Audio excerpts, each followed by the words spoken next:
అందరికీ ఆరాధ్య దైవం. ఒక పక్కన సినిమా రంగంలో ఆయన చేసిన పాత్రలు అంతా ఇంత కాదు. రాముడు, కృష్ణుడు అలాంటి పాత్రలు వేస్తే ఆయనే స్వయంగా దేవుడు దిగొచ్చాడేమో అన్నట్టు అందరూ సాష్టాంగ నమస్కారాలు చేసేవారు. యాక్టర్ అంటే ఆయనకి మించి వేరే లేనంతగా గొప్పగా యాక్టింగ్ లో ఆయనకు అంటూ ఒక గొప్ప పేరు సంపాదించుకున్నారు. అదేవిధంగా వెండితెర నుంచి రాజకీయ రంగంలోకి అడుగు పెట్టినప్పుడు సమాజమే ఒక దేవాలయం, ప్రజలే దేవుళ్ళు అని రాజకీయానికి ఒక కొత్త అర్థం తీసుకొచ్చారు ఆయన.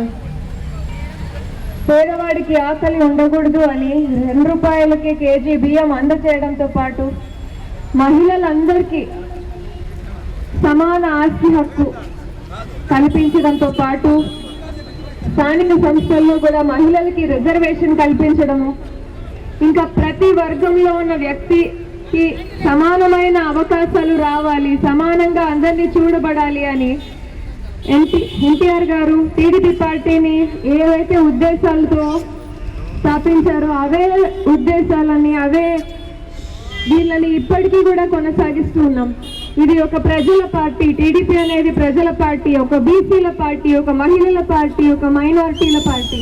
ప్రపంచవ్యాప్తంగా యుగ పురుషుడు మన పార్టీ ఆవిర్భావ ప్రదాత పూజ్యులు నందమూరి తారక రామారావు గారి యొక్క వర్ధంతి సందర్భంగా ఈరోజు ప్రపంచవ్యాప్తంగా జరుపుకోవడం జరుగుతుంది. ముఖ్యంగా మనం అందరూ కూడా ఆలోచన చేసినట్లయితే 83కు మునుపు ఈ రాష్ట్రంలో ఏ విధంగా పాలన ఉండేది, కాంగ్రెస్ పార్టీ పాలన.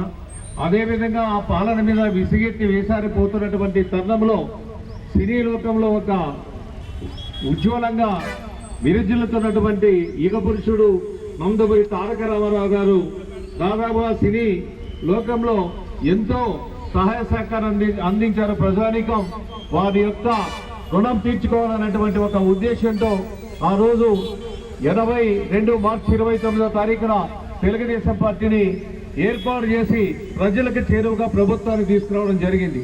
మనందరికీ కూడా తెలుసు, ప్రపంచంలోనే ఎక్కడ లేని విధంగా చీర ధోతి 2 రూపాయల కిలో బియ్యం అనేది first time in the history భారతదేశంలో ఇంప్లిమెంట్ చేస్తామని ఆ రోజు ప్రకటించడం, అదేవిధంగా 9 నెలల కాలంలోనే నందమూరి తారక రామారావు గారు అధికారంలోకి రావడం జరిగింది.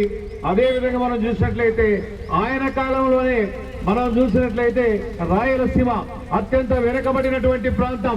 రాయలసీమ ముఖ్యంగా రాళ్లతో నిండి ఉంటుంది, భవిష్యత్తులో కరువుసీమగా మారుతుంది అనేటువంటి ఆలోచన చేస్తున్నటువంటి మేధావులకి కాదు, రాయలసీమ ఎడారిగా మారకూడదు, రాయలసీమని రతనాలసీమగా మార్చాలనేటువంటి ఉద్దేశంతోనే అంద్రీనీవాకి శ్రీకారం చుట్టినటువంటి వ్యక్తి నందమూరి తారక రామారావు గారిని సందర్భంగా తెలియజేస్తా ఉన్నా. Local to global news at your finger tips. మీ చేతిలో ఒక ఆయుధం. Download Raw TV app. Media legend Ravi Prakash is back.